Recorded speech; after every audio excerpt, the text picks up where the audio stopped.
Mais uma vez, iniciamos as nossas tarefas, hoje na companhia do Fabiano Augusto, que desenvolverá o tema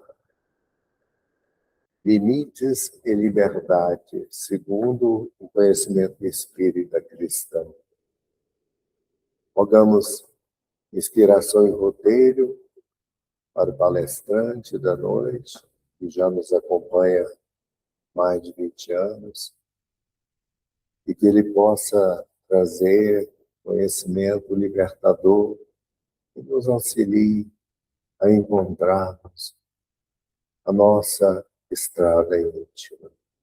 Senhor da vida, que a sua luz se faça presente, que os benfeitores encontrem eco em nossos corações para a realização da tarefa que nos cabe na noite de hoje.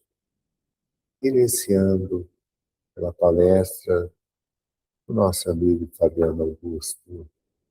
Que assim seja.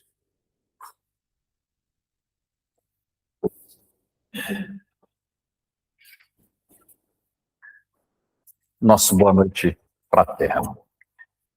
O tema é um tema relativamente simples, mas que traz algumas confusões conceituais, né?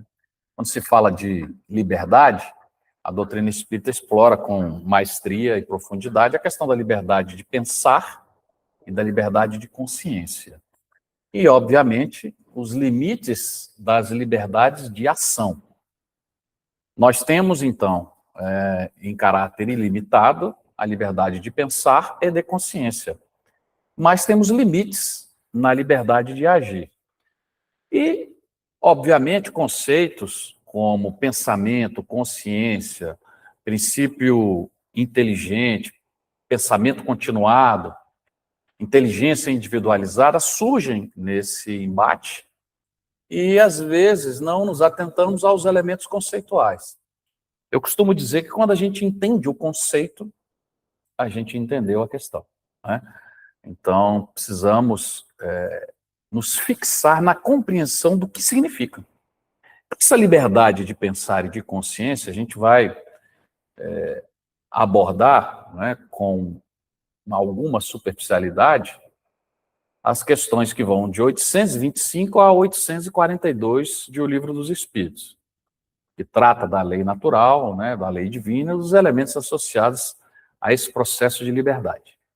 Mas, para iniciarmos, a gente lembra lá na questão 23, onde a espiritualidade amiga conduz, né, através da maestria de Kardec, uma resposta que é absolutamente extraordinária, né? O que é o espírito? O que é o espírito? E a espiritualidade fala, é o princípio inteligente do universo. E o que é esse princípio inteligente? Na 24 ele pergunta, mas vem cá, então o espírito é a mesma coisa que inteligência? O espírito é sinônimo de inteligência, uma vez que ele é o princípio inteligente? E a espiritualidade, então, dá, obviamente, alguns elementos que criam essa vinculação, mas que também não limita propriamente só no atributo. Então diz, olha, a inteligência é um atributo, mas, numa leitura superficial, se confundem. Então, o princípio inteligente é esse redutivo, né, daquele que avança na condição de princípio espiritual, migrando nos reinos mais primitivos, reino mineral. Sim, tem princípio espiritual no reino mineral, no reino vegetal, no reino animal. Quando esse processo de inteligência ele vai se individualizando e cria a condição, inclusive, de um perispírito mais complexo, e existe a consciência da existência, nós adentramos ao reino nominal. Então, a inteligência está associada às questões de consciência, não é mesmo? Porque o animal tem, né, alguns impulsos inteligentes. É o instinto que, ao longo dos milênios, né, vai sendo trabalhado e já passa a ideia de uma inteligência rudimentar, ainda primitiva.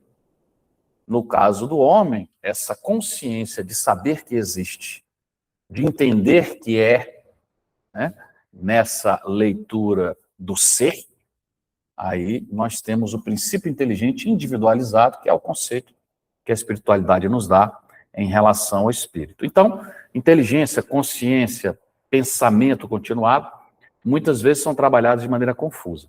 Então, o que é o pensamento? Dentro, obviamente, do embate doutrinário. Porque, sim, as leituras da psiquiatria, da psicologia, as leituras da ciência neurológica nos ajudam a entender? Sim, nos ajudam a entender. Mas o nosso compromisso é com o elemento, né, científico, acadêmico, em torno da doutrina. Então, a doutrina é o nosso norte orientador. A gente pode trazer elementos que consubstanciam, dão mais compreensão, enriquece, mas o fulcro, né, o núcleo duro está na doutrina que professamos e que defendemos e que nos motiva, né, sair de casa numa terça-feira para podermos, em conjunto, estarmos refletindo em torno dessas verdades que para nós são importantes. Então, o pensamento é um ato da mente. Mas o que é a mente? É o espírito? O espírito e a mente são a mesma coisa? André Luiz nos traz o conceito do corpo mental. O corpo mental é o espírito propriamente dito. Mas o espírito é alguma coisa. Então, ele é o que pensa. E é quem detém os elementos da consciência. Olha que interessante. Mas o espírito é quem consegue conceber, comparar, meditar e exercitar a inteligência, né? Então, o espírito, que é o corpo mental, que é a mente, né? Então, essa associação ela é adequada, ele é quem exercita a inteligência. Então, não dá para dizer que o espírito exercita, obviamente, a inteligência nos elementos da produção dos pensamentos. Então, não dá para dizer que o espírito é pensamento. Não, o espírito cria e a resultante é o pensamento, né? Então, por isso que Emmanuel nos traz essa frase que é lapidar e é muito elucidativa, dizendo que pensar é criar. Quando ele diz isso, então, ele abre um leque para que a gente entenda que o pensamento, ele é matéria. É claro que uma matéria bastante quintessenciada, né? A madeira é matéria, né? O concreto é matéria, o ar também é material. E o ar é uma matéria um pouco mais sutilizada.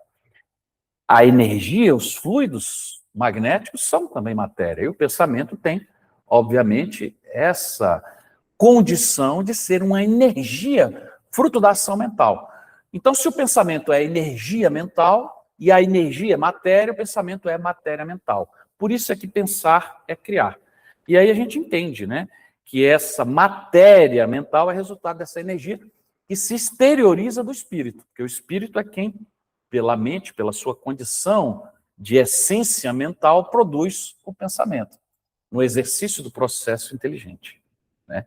Então, esse fluxo de partículas e ondas, que é uma forma de propagação de qualquer energia conhecida na cosmogonia, é também a essência da própria ação pensamental. Então, como matéria é expressão de energia, obviamente em diferentes condições de vibração e velocidade, porque a matéria, dependendo do processo de vibração, ela é mais opaca ou mais esparçada, né? Onde as moléculas estão mais soltas. E aí você tem, obviamente, uma condição mais sutil de apresentação. Então, o pensamento também se encaixa nessa leitura, né? A energia mental e a matéria mental. E o que mais Emmanuel nos traz em relação a isso? Diz que o pensamento, ele é tão perceptível que ele é mensurável. Olha só. O que é uma coisa mensurável? Que ele pode ser medido, né? Então, o nosso pensamento, ele pode ser medido, visualizado. Por isso é que, às vezes, quando não entendemos determinados conceitos, e aí a espiritualidade fala, a Terra, vista sob a dinâmica dos olhos espirituais, é uma bola acinzentada, né? É um planeta cercado de nuvens acinzentadas escuras. Mas por quê? Porque nós não vemos isso. Mas o espírito, né, desprovido dos limites da ação dos raios ultravioletas, na profusão do infravermelho e, obviamente, no olhar espiritual, percebe a dinâmica iluminada dos nossos pensamentos, das nossas ações. né? Porque os nossos pensamentos são ações mentais. E elas têm coloração, assim como o espírito. Então, percebe-se que essas conexões de conceitos são interessantes e quando a gente entende dar aquele start, né? Então, o pensamento é mensurável. Por quê? Porque ele é uma força eletromagnética. É um conceito que Emmanuel nos traz que a própria ciência já vem corroborando. Quando a ciência se debruça no estudo do pensamento, das trocas das sinapses cerebrais, das disposições elétricas neuroniais, os cientistas estão afirmando sim que existe troca de energia. E essa energia é elétrica. E por ser uma energia elétrica, ela gera atração. Então, ela também é magnética. Porque o elemento da atração é o elemento magnético. Então, o pensamento é uma força eletromagnética. É sim uma corrente elétrica capaz de produzir efeitos magnéticos, com tessitura, tamanho, conformação e cor.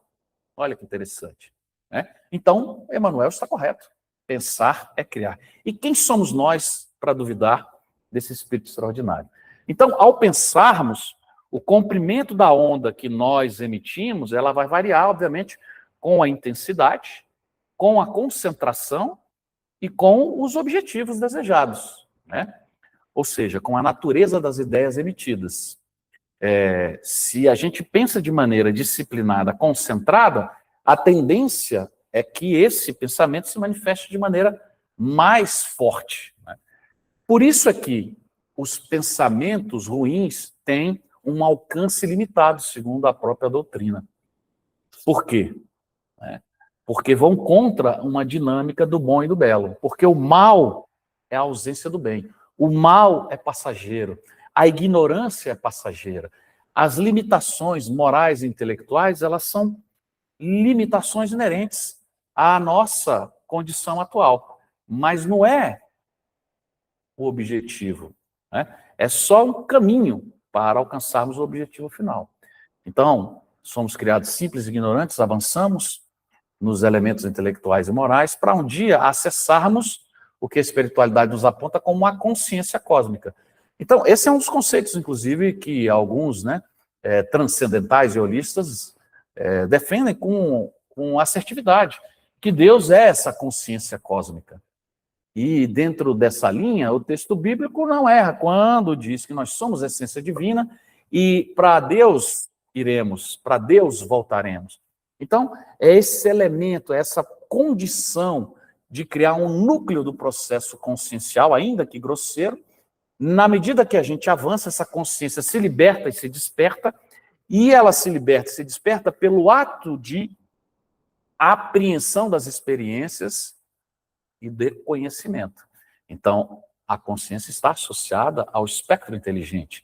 Então, o espírito, por seu princípio inteligente, é a ação da própria consciência, porque a consciência é como se fosse esse HD, né? Onde todas as experiências, onde todas as informações são registradas sem medo de errar, sem medo de perder, né? Sem a necessidade de fazer backup. Então, os espíritos inferiores, os pensamentos inferiores, eles se manifestam numa tessitura um pouco mais grosseira, porque o pensamento do mal é um pensamento denso, é um pensamento pesado, ele não é sutilizado, ele não tem característicos iluminados. Então, ele se propaga com muita dificuldade. Então, os pensamentos inferiores, nos dizem os espíritos, eles se propagam com característicos horizontais. Então, se estamos pensando de maneira ruim, né, de maneira maléfica, de maneira perturbada, ele não vai rasgar, né, os páramos, né, dos processos da atmosfera e alcançar a espiritualidade. Não, não vai. Vai ficar rasteiro. Por isso é que a espiritualidade rasteira está próxima da crosta. Por quê? Porque mesmo sendo espírito, pensa de maneira negativa e o seu perispírito acaba se adensando em função do próprio pensamento. Então, o pensamento cria a nossa tessitura, inclusive, de ordem perispiritual. Porque nós somos o que pensamos. Porque pensar é criar, né? Tudo que está plasmado aqui, materialmente, foi pensado. Então, antes de criar, houve a ação do pensamento. Então, isso é muito interessante, para que a gente aprenda a importância do pensar positivo, porque o pensar positivo não. O pensar positivo, ele cria uma condição de ondas curtas, como a própria radiofonia nos mostra, no FM, no AM.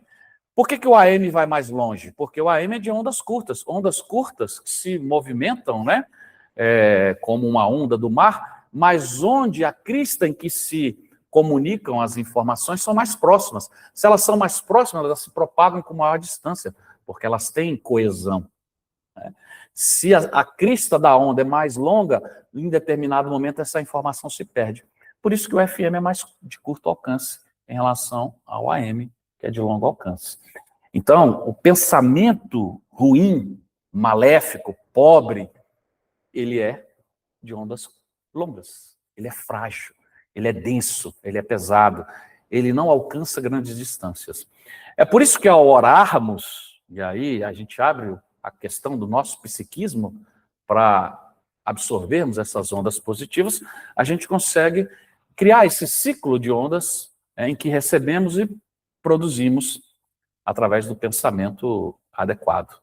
Então, o pensamento bom é iluminado, é forte, é sutil, é leve e alcança grandes distâncias. Então, ele tem uma profusão que é horizontal, mas que também é vertical. Né? Se irradia como o sol. Do ponto de vista da etimologia, para que a gente entenda, falamos um pouco de pensamento. Né? Então, vamos falar um pouco de consciência, porque estão intimamente ligados e a gente vai ver que a codificação nos mostra isso. Então, se a gente estudar do ponto de vista da raiz etimológica do latim, a gente tem duas palavras que juntas formam a palavra consciência, né? O conscius e o sciens. E aí, quando a gente pega o construto do conscius, a gente sabe que está associado à conclusão de que sabe o que deve fazer. Então, o cônscio é quem sabe o que deve fazer. E a questão do science é exatamente a aquisição do conhecimento, que se faz através de leituras, estudos, instruções e experiência. Então, quando a gente tem conhecimento e sabe o que fazer, temos o elemento consciencial. Mesmo?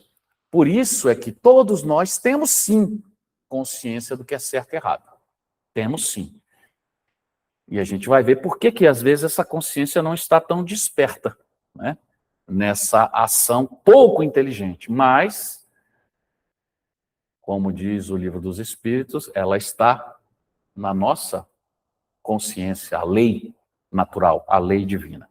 Então, no livro que é o Espiritismo, que é da Lavra de Kardec, lá no capítulo 3, no seu item 127, está dito que a consciência é uma recordação intuitiva do progresso feito, olha que interessante, nas precedentes existências. Então, essa consciência, ela se dilata, se constrói, se amplia ao longo das nossas experiências. Né? É como eu falei, é como se fosse aquele HD em que registra o elemento fático. Então, nós aprendemos sim o que é certo e errado no conjunto, né, dessas experiências, ora no campo material, ora no campo espiritual. E aí ele chama a atenção que é fruto dessas resoluções tomadas e que nos ajuda a orientar, inclusive, o planejamento da próxima encarnação. Mas diz, resolução que muitas vezes nos esquecemos quando a encarnamos. É muito comum, né, nós fazermos planejamentos, porque no mundo espiritual nós estamos envolvidos diante da verdade que se apresenta de maneira estrondosa, irrefutável, e ao reencarnar, vinculado à matéria, à obliteração da própria estrutura carnal e o peso das dinâmicas, né, materializantes, do orgulho, da viciação, da vaidade, típica da vida mundana, a gente esquece determinados compromissos, a gente oblitera essa consciência. Mas, ao parar e refletirmos, a gente consegue resgatar esse processo. Mas, continuando, pegamos, por exemplo, Joana, no extraordinário livro O Homem Integral. Ela informa que a consciência emerge do subconsciente. Então, o que os espíritos estão dizendo? Que esse processo nasce, inclusive, nas raias mais primitivas do processo de criação, inclusive dos reinos mais simples. Gustavo Gelei, que escreveu um livro chamado O Ser Subconsciente, que é inclusive editado pela FEB, diz algo parecido, com uma outra dinâmica, que afirma ele, né, que o resultado dos dois psiquismos, o superior, que a consciência é o resultado de dois psiquismos, o inferior e o superior, né? O elemento do subconsciente, o elemento do consciente, depois a gente vai estudar também a questão do superconsciente. E ele diz de maneira clara, onde o superior desempenha um papel diretor, definidor. Então, à medida que a gente sai dos elementos mais primitivos, mesmo das esferas da experienciação humana, e avançamos no processo civilizatório, a consciência vai sobrepujando os elementos da subconsciência, né? Porque ela é um nível, um patamar superior na agregação desse processo de experiência, desse registro de pensamentos, leituras, instruções, conhecimento, né? Porque o espírito avança na medida que conhece. Por isso é que a doutrina nos mostra a importância do desenvolvimento intelectual, do estudar, do entender, do refletir. Por quê? Porque primeiro o avanço se apresenta intelectual, para que depois a gente possa fazer as conexões morais. Como é que eu posso avançar moralmente se eu não entendo o que é certo e errado? Entender o que é certo e errado é um ato de inteligência. É um ato de dilação da consciência, né? Então, está tudo conectado. Ainda um escritor espírita chamado Pedro Camargo, seu livro é O Mestre na Educação, ele tem duas frases excepcionais que nos dão assim uma clareza e uma obviedade em cima de um tema que às vezes nos parece obtuso. Diz ele, a consciência é o juiz íntegro, cuja toga não se macula e cuja sentença ouviremos sempre, quer queiramos ou não, censurando nossa conduta irregular. Por isso é que a consciência limpa é um ato de tranquilidade. A consciência culpada não é, é a consciência que nos acusa que nós estamos errados. E aí vem o arrependimento, o sofrimento, as dores, as decepções. Porque nós, se estivermos, né, e Paulo registra isso, de consciência tranquila e limpa, é ele que traz esse conceito nas suas cartas paulinas, a gente está tranquilo, né? Como diria os meus filhos, estamos bonitos na foto, mas não. Se, ao contrário, não nos conectamos com os elementos conscienciais fruto dessas experienciações, nós não estamos bem. E aí ele continua, esse juiz, essa voz débil, né, porque ela muitas vezes não grita, né? Então ele fala débil, mas insoptável, ou seja, irrefutável, é a centelha divina que refulge. Olha a essência do texto bíblico. Somos elementos de ação, centelha divina, e alcançamos e voltamos a Deus. Através, né, a centelha que refulge através da escuridão da nossa animalidade, portanto é o diamante que cintila a despeito da negrura espessa do rude invólucro que nos circunda. Fantástico, né? São duas frases muito bem trabalhadas que mostram, né, que realmente o que nós temos de mais sagrado e o que nós precisamos criar dilação, libertação é a consciência. É essa liberdade de consciência que precisamos trabalhar para alcançarmos a plenitude dessa consciência cósmica que nos criou. Emmanuel, no livro cujo título tem o seu mesmo nome, é um livro pouco conhecido, é um livro direto, de uma linguagem bem objetiva, mas que poucos estudam. Lá no capítulo 15 ele diz, a consciência é uma centelha da luz divina que faz nascer em cada um, no processo individual, a verdade. Então, Emmanuel conecta, né? Essência divina, individualidade e verdade.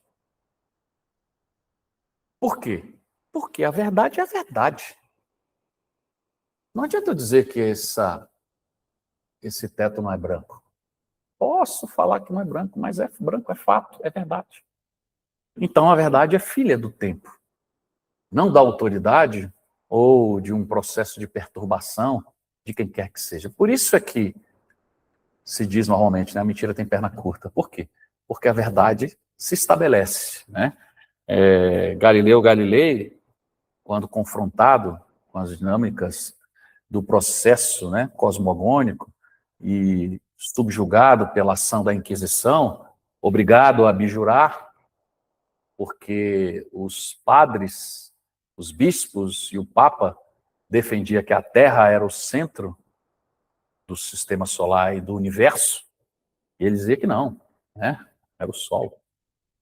E ele fala, então, a verdade é filha do tempo e não da autoridade, como se dissesse, tudo bem, vocês me calam agora, mas a ação do tempo, né, faz com que ela se emerja e se estabeleça.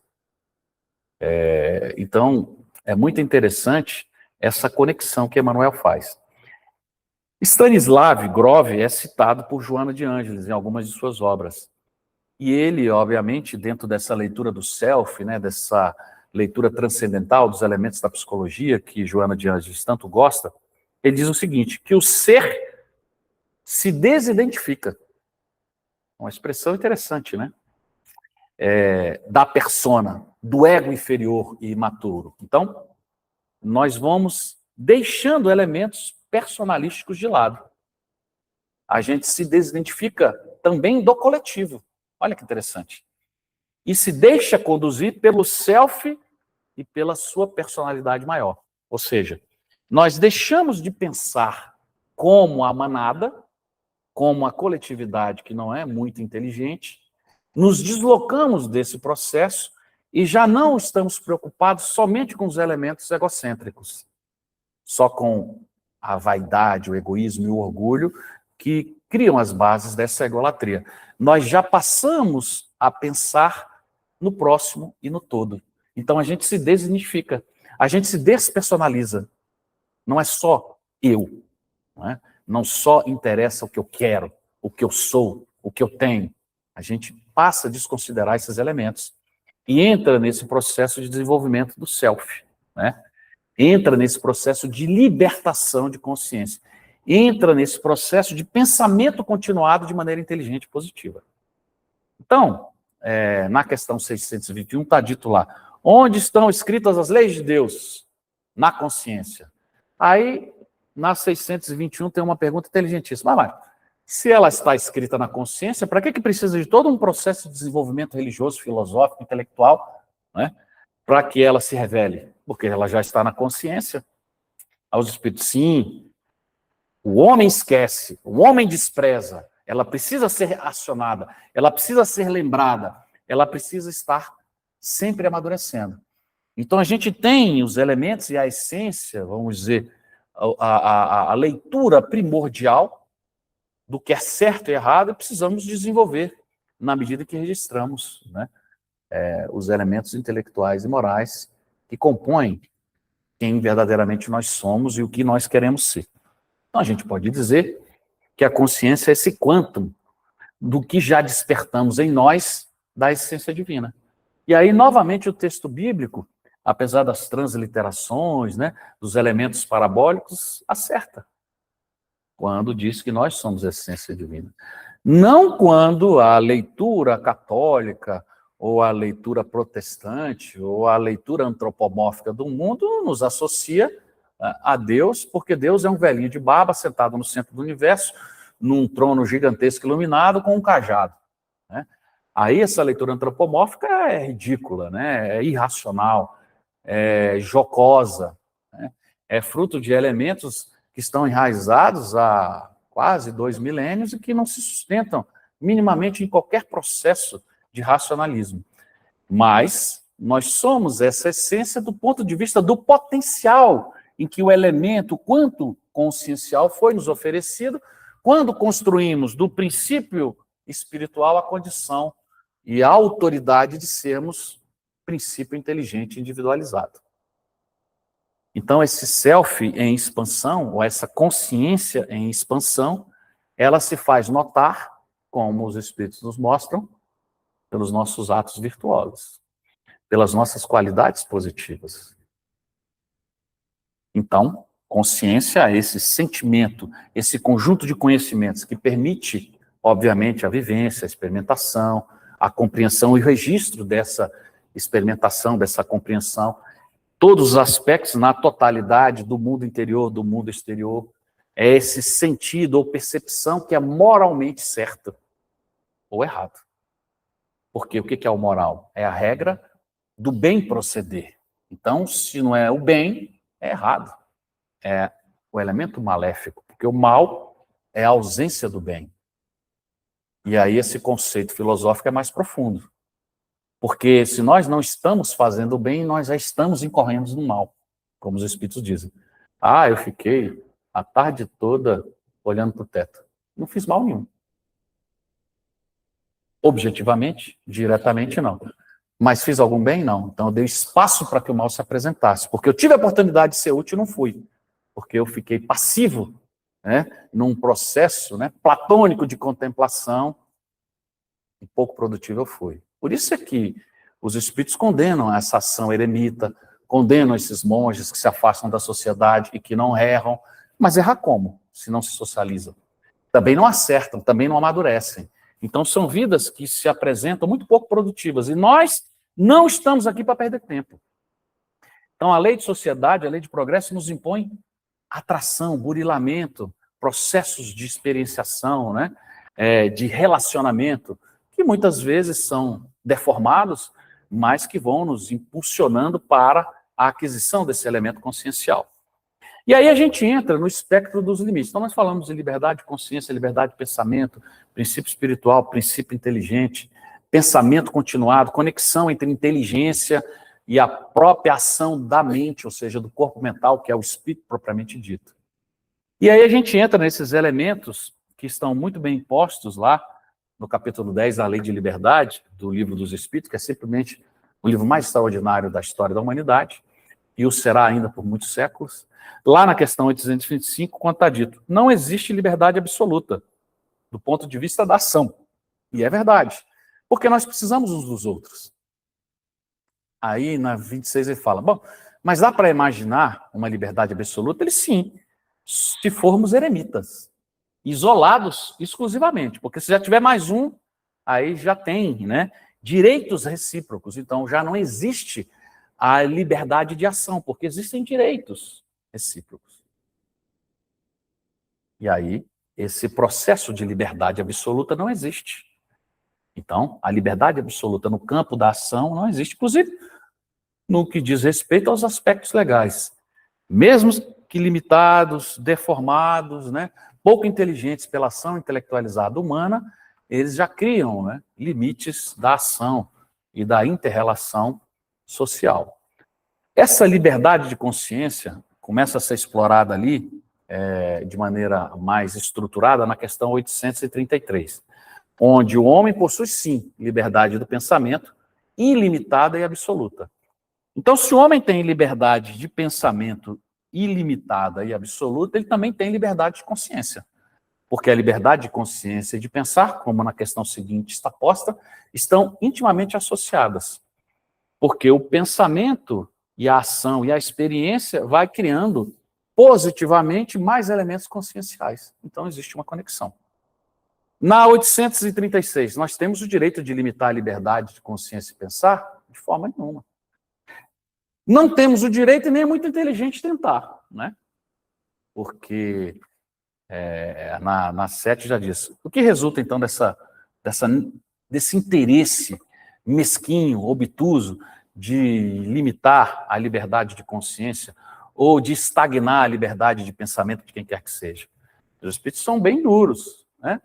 É o que eu digo, a literatura espírita, ela é educada, ela é honrada, mas ela é objetiva. Ela não tem compromisso com o politicamente correto. Né? Politicamente correto é falsear a verdade. Né? Aí diz, não, quem atua dessa forma trabalha na condição de um agente de antiprogresso. Quem constrange a liberdade de quem quer que seja, ou oblitera a capacidade da pessoa crescer, ele é um hipócrita. Olha só. Porque a liberdade de consciência e, obviamente, de pensamento é um caractere da verdadeira civilização. E civilização que se define pelo progresso, sempre frequente. Então, quando a gente pega, né, esses déspotas do passado, um Stalin, um Pol Pot, né? Essas figuras aí não são muito inteligentes e passam por elementos da hipocrisia, em que traços de ideologias perdidos limitaram a ação de determinadas sociedades. E continua. Toda crença é respeitável? Aí a gente vai dizer, toda crença é respeitável. Toda religião é boa. Não, toda escola é positiva. Será? Toda crença é respeitável, desde que seja direcionada ao bem. Opa, então não é toda crença. Aí diz, condenáveis são as crenças que conduzem ao mal. Então não são todas as crenças respeitáveis. Nós temos religiões que não são respeitáveis. Tem religiões que defendem coisas absolutamente abjetas, das mais de 3.500 catalogadas. E tem interpretações dentro do próprio núcleo religioso que, ao longo do tempo, são deformadas. A Inquisição surgiu em nome de Jesus. Matou, violentou, estuprou, torturou em nome de Jesus. Então, isso é uma leitura de uma crença adequada? Não. Se a gente pega o islamismo, né, mais radical, na visão torpe jihadista, em que aquele que se explode e mata o herege vai ter 72 virgens à sua disposição no céu, com vinhos de grande qualidade e comida à vontade. Essa não é uma leitura que o Alcorão nos oferece, porque o Alcorão tem elementos positivos, mas a interpretação religiosa de alguns fulcros islâmicos perverte essa condição correta. Como o catolicismo e o próprio protestantismo, que também teve Inquisição, as pessoas não sabem, mas nós tivemos Inquisição protestante. Deformaram, em muitos períodos, esses elementos que são muito caros, muito claros e caros a nós cristãos. Então, a gente precisa entender que nem toda crença é respeitável. E aí vai mais. Podemos reprimir. Falta de caridade é atentar contra a liberdade de pensamento. É falta de caridade, falta de inteligência, né? Porque não vai resolver. Aí diz lá, podemos reprimir os atos, mas a crença íntima é inacessível. Então, eu posso até prender o islâmico perturbado, jihadista, com baixa capacidade intelectual e muita virulência. Eu posso prender. Ele vai deixar de acreditar naquilo? Não vai deixar de acreditar. Então, a gente tira ele da sociedade, mas a crença íntima é inacessível. É o ato consciencial, o ato pensamental. Reprimir os atos exteriores de uma crença, 840, quando acarretam qualquer prejuízo a terceiros, não é atentar contra a liberdade. Então, se uma pessoa, um grupo de pessoas, está atentando contra terceiros, e existe a ação de quem quer que seja, ou do próprio Estado, isso não é atentar contra a liberdade de consciência. É atentar contra os direitos, né, que estão sendo corrompidos por outrem. Né? E essa questão é muito clara. A repressão não elimina a crença. A repressão elimina o ato. Então, o processo de repressão não é contra o pensar, não é contra a consciência, é contra a ação nefasta. Em nome da liberdade, não devemos deixar que se propaguem doutrinas perniciosas. Então, além de condenar, nós precisamos agir contrário. É o que o Espiritismo faz. É o que nós devemos fazer. É o que o verdadeiro cristão deve fazer. Defender a verdade com todas as suas forças e limitações. Nós devemos ensinar usando de brandura e persuasão. Aí os Espíritos nos dão um norte. Não adianta também tentar criar um processo de libertação consciencial com bases em ameaça de facão, de pistola, né? com taser, também não resolve. É um processo que demanda, obviamente, a maturidade íntima interior, porque cada um desperta no seu momento, ou esse processo, né, de despertamento está sempre presente nas nossas experienciações. E o que se impõe é o bem, nunca a violência. Né? Então já dá um norte, a convicção não se impõe. A gente reconhece, na 842, uma doutrina boa e verdadeira quando ela congrega homens e mulheres de bem para a prática da lei de amor. Né? Porque toda doutrina que vai semear a desunião, a guerra, é falsamente perniciosa. Então, por exemplo, a gente falou dos nossos irmãos islâmicos. O Alcorão tem coisas belíssimas. Quando a gente pega a jihad, trazida ali pelos elementos de Maomé, é uma luta contra é uma guerra santa contra a nossa egolatria interior. Então, é vencermos o nosso eu deformado pelos caracteres animais. Isso é belíssimo. Isso é o núcleo do pensamento de todo o processo de conheça-te a ti mesmo, de autoconhecimento, de libertação e aprendizagem. E aí, o que esses fanáticos pegam? Não, a jihad é a guerra santa, é matar o herege. E aí a deformação do pensamento se estabelece, mesmo? E a gente vê que isso não se sustenta ao longo da racionalidade cristã ou da racionalidade religiosa que está nos elementos, né, da espiritualização em praticamente todas as religiões. Já caminhando para as considerações finais, a gente se ancora em um livro também pouco conhecido chamado Irmão, de Emmanuel, lá no capítulo 4, onde trata sobre o respeito mútuo e traz muito para dentro do universo familiar, onde ele cria limites, né? Nós falamos em liberdade, então é interessante que pontuemos alguns limites, que para nós de bom senso e boa vontade é muito claro, né? E diz então Emmanuel que nós devemos nos compadecer com os que não pensam conosco, ou que não pensam de maneira igual. Mesmo aqueles, né? Porque a gente precisa partir de uma premissa que nós estamos pensando de maneira adequada. Mesmo se não estamos, a gente tem que respeitar o outro ponto. Então, se estamos numa condição superior, respeitamos quem está numa condição inferior. E se nós estamos numa condição inferior, precisamos respeitar também quem está numa condição superior. Então, devemos nos compadecer com os que não pensam como nós. Olha que interessante. Independente dessa conexão do bom ou do belo, né? É um ato de respeito ao próximo.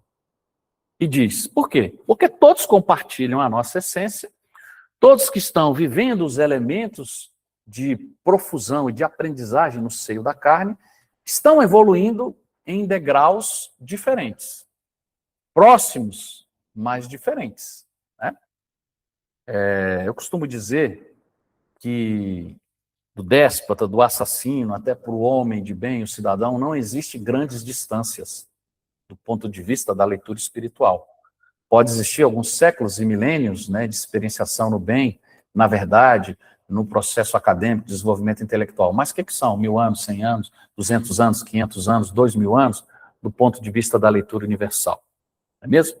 Então a gente precisa entender esse cenário. O que não é fácil. Falar é fácil, né? Praticar essa linha de respeito é mais complicado. E aí, no seio da família, ele fala, nós chamamos de ingratos aqueles entes queridos que aspiram a uma felicidade diferente. Olha que interessante, né? Nós que somos pais, às vezes nos debruçamos, né, diante dessa realidade. Entretanto, o que parece ingratidão é mudança de rumo em que lhes cabe marchar. Então, muitas vezes, você idealiza um processo de desenvolvimento familiar que ele não é, obviamente, executado, realizado, mas que muitas vezes não é na programação daquela criatura ou daquelas criaturas que estão debaixo da sua alçada, né? Então, muitas vezes, é um processo de experiência que a eles cabe marchar, ou seja, é um caminho um pouco distinto, fruto da necessidade do processo provacional expiatório dessa existência. E Emmanuel continua. Isso é mais comum nas mulheres, né? Estimamos indicar e interferir no casamento, nos pares ideais para os nossos rebentos, né? Mas a gente precisa entender que a responsabilidade da vida a dois pertence a eles. Coisa óbvia, né? E não a nós. Então, saibamos respeitar a decisão dos nossos filhos quando eles, né, caminham para os elementos conjugais, familiares, de formação de família. E é muito comum a gente ver famílias se dissociando, animosidades entre parentes por conta da não aceitação do cônjuge, né, ou da parceira ou do parceiro que foi escolhido. E a gente pode ter a questão da liberdade de consciência e de pensamento. A gente pode até achar que não é o ideal, mas nós não temos condição de fazer essa leitura de maneira completa, né? Quando Jesus diz, olha, não julgueis, o texto bíblico foi deformado dentro das compreensões do aramaico antigo e do grego. Porque julgar, nós temos a obrigação de julgar, o que é certo e errado. Nós não temos condição de dar veredicto. E aí as transliterações trazem, a gente não deve julgar. Não, não, não. A gente deve julgar. Quando um sujeito está traficando, estuprando e roubando, eu tenho que considerar isso como errado. Então eu estou julgando. Sim, eu estou julgando, eu não estou dando veredicto, porque eu não tenho todos os elementos como um juiz tem, do alto, né, a materialização dos elementos fáticos, para então julgar. Aí julgar é dar veredicto, não, você vai ficar 20 anos na cadeia. Pronto. Isso eu não tenho direito. Não tenho direito, não tenho competência, porque eu não tenho conhecimento. Quem tem são os espíritos superiores. Porque determinadas ações e comportamentos têm vários elementos e variantes que nós não compreendemos. Então, não julgar do texto bíblico é não dar veredicto. Mas julgar o que é certo e errado, a gente faz a todo instante. É o processo de exercício do pensamento, da aquisição de consciência, é um ato de inteligência, é obrigatório, que deve ser feito, não é mesmo? Idealizamos uma casa farta, cheia de luxo, e quando nós não conseguimos vê-los nessa situação, ou vê-los em habitações modestas, nos incomodamos. Então, Emmanuel trata desses elementos também de cunho material. Muitas vezes a gente teve a oportunidade do sucesso material, os nossos filhos até numa tendência, vamos dizer, sociológica comum, tendem a ter um patamar superior, né? Porque a sociedade vai se organizando, vai crescendo, em detrimento de todos os problemas, avança macroeconomicamente e as sociedades avançam também do ponto de vista do potencial de aquisição, de bens, de tecnologia, de conhecimento, mas alguns muitas vezes decrescem nessa escala, né, sociológica. Não devem ser elementos de separação, não devem ser elementos de condenação. Transmitimos o que amamos, o que possuímos de melhor, mas temos que acatar as escolhas que os fazem felizes. Então, isso vale, inclusive, para a defesa, né, sempre prudente, adequada e viva dos elementos religiosos. Mas tem determinados momentos, quando a maturidade se apresenta na vida adulta, que é importante que deixamos os nossos entes, os nossos convivas, os nossos filhos, os nossos cônjuges, por que não, nesse processo de espaço para a decisão do que eles querem, do ponto de vista dos elementos filosóficos e religiosos, para que a gente não entre em zonas de atrito desnecessário, né? Respeitemos os pensamentos, diz Emmanuel, a afinidade de cada um, e devemos aprender a esperar, quer dizer, o exercício da paciência, né? Cada um é atraído para as forças com as quais sintoniza. Não prenda criatura alguma aos teus pontos de vista. Então, isso é um limite muito claro dos elementos conscienciais. Não sonegues a ninguém o direito da liberdade de eleger os seus próprios caminhos. Então, Emmanuel cria, né, nesse capítulo extraordinário, respeito mútuo, alguns elementos claros no limite da ação entre parentes. Gúbio, no livro Libertação, lá, na verdade, a gente tem André Luiz trazendo, né, a preeleição de Gúbio, no capítulo 1, a preeleição do ministro Flaccus, nesse livro extraordinário que é a Libertação, está dito que a inteligência, de maneira um pouco mais estruturada e moralizada no planeta Terra, tem só 40 mil anos. Então, a inteligência aqui é muito recente, né? São 40 mil anos. E quando a gente entende o despertar dos elementos religiosos e filosóficos, aí que a gente vê que a maturidade intelectual do planeta ainda é muito rasteira. Porque só há 3.250 anos com Moisés é que a gente tem na conformação, né, do Decálogo, do Velho Testamento, né, o primeiro processo de revelação do conhecimento e da fé religiosa. Depois com Cristo e agora com a literatura espírita, nos dando discernimento, bom senso, capacidade de orientar. E Emmanuel tem um conceito que é extraordinário, que está lá no livro Roteiro, no capítulo 38. O Espiritismo é um processo libertador de consciência. Isso para mim, o que é o Espiritismo? Já digo logo, é um processo libertador de consciência. É um processo libertador de consciência por quê? Porque amplia a visão do homem para que ele alcance, né, um patamar de compreensão mais amplo, para que ele liberte essa consciência que é fruto das suas experiências, é alimentado pelo processo intelectual, é alimentado pelo processo moral e é retroalimentado, porque a consciência define o que é certo e errado e nos impulsiona para o bem e para o belo. Então, Emmanuel é fantástico nesse quesito. Teríamos mais alguns elementos, mas temos aqui mais 2 minutinhos.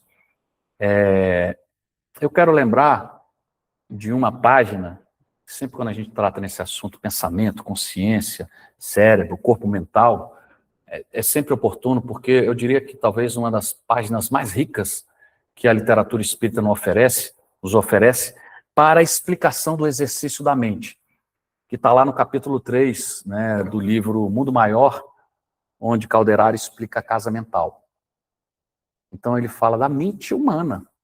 Ele não está falando, né, da mente do jupiteriano ou do saturnino, não, está falando da mente terráquea, a mente daqueles que estão vinculados ao planeta Terra. Então ele diz o seguinte, que o cérebro humano é, do ponto de vista da leitura física também, mas principalmente da leitura espiritual, dividido em 3 níveis, compartimentalizado, né, em 3 núcleos, 3 níveis, né, em 3 segmentos, podemos assim dizer. Então esse primeiro, ou 3 regiões, como queiram, esse primeiro, mais rasteiro, é onde mora o hábito, é onde está vinculado o automatismo, vai simbolizar o que ele chama de sumário dos serviços realizados. Vai trazer o resumo do passado. E aí ele chama de subconsciente. E crava que esse subconsciente está vinculado ao elemento ainda animalizado. Então, nessa primeira camada da construção da mente humana, nós temos passado, o animal e o subconsciente. Né? Ou o animal, o subconsciente e o passado. Nesse sumário das ações realizadas. Então, esse é o primeiro patamar. Aí ele vai para o segundo, para a segunda região, né, para o segundo núcleo, para o segundo constructo. E diz o seguinte, que nesse a gente já está desenvolvendo e exercitando os elementos da vontade. Da vontade que se manifesta pelo interesse, pela ação intelectual. Ali é onde vão se erguer, né, se construir, se consolidar as nossas qualidades nobres, as nossas virtudes, a nossa disciplina, a nossa disposição para o trabalho. São os elementos idiosincrásicos positivos que estamos construindo. Então aí já é a presença do homem, já é a presença do presente, né? Redundante, né? A presença do presente. Já é o consciente. Olha que interessante. E aí nós partimos para uma área, nessa terceira região, nessa terceira camada da nossa composição cerebral material e espiritual, né? A gente pensar nas conformações do córtex cerebral, a própria biologia nos dá esse norte orientador, que é pouco acessado. Né? Como já dizia a música do Raul Seixas, né? A gente não consegue acessar a nossa capacidade intelectiva.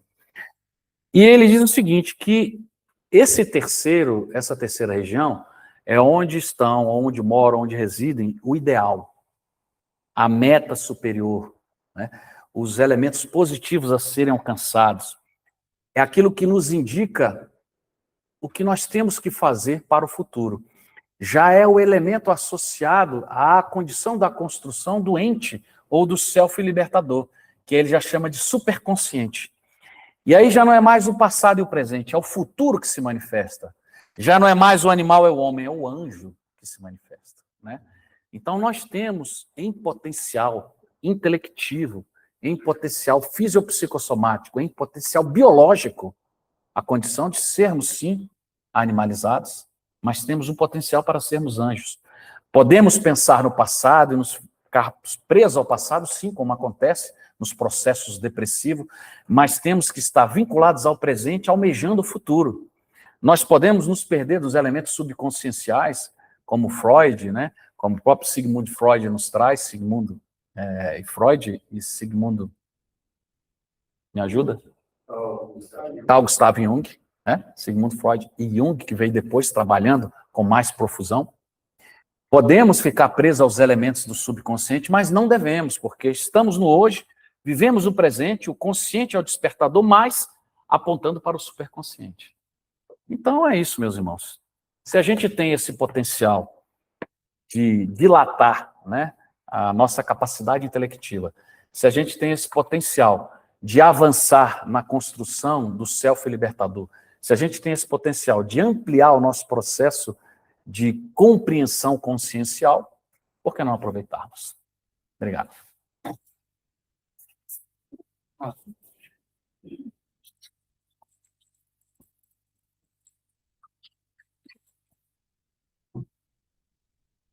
Todas as palestras que são realizadas em nossa casa, elas ficam registradas no canal do YouTube, para aqueles que depois desejam acessar. Eu, pelo menos, vou ouvir umas 2 vezes para aprender alguma coisa mais aqui da palestra de hoje, que foi muito profunda, trouxe muitos conceitos interessantes. E eu pediria ao Fabiano que fizesse a prece de encerramento para nós.